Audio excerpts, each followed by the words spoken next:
बिस्मिल्लाहिर्रहमानिर्रहीम। नमाज का तर्जुमा हमने शुरू किया था और सूरत तकबीर तहरीमा से लेकर सूरत फातिहा के आखिर तक नमाज का मुकम्मल तर्जुमा बयान हो गया है।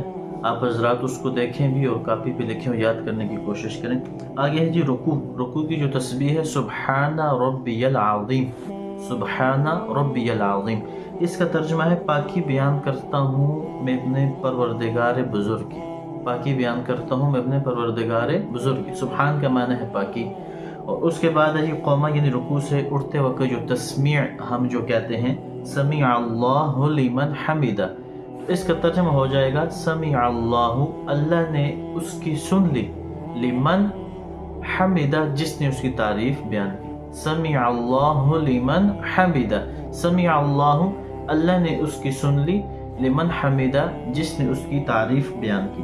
उसके बाद है जी तहमीद रब्बना लकल हम्द, रब्बना ए हमारे रब, लकल हम तेरे ही लिए हैं तमाम तारीफें। ए हमारे रब, रब्बना ए हमारे रब, लकल हम तेरे ही लिए हैं तमाम तारीफें। उसके बाद है जी सजदे की जो तस्बीह है सुब्हाना रब्बियल आला, सुब्हान का माना वही जो कई दफ़ा बता दिया पाक।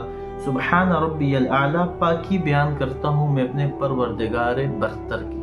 तो ये तर्जुमा इसको ज़हन में रख लें और इसको बाबर सुने और लिखने की कोशिश करें। अल्लाह ताला हम सब को अमल करने की तौफीक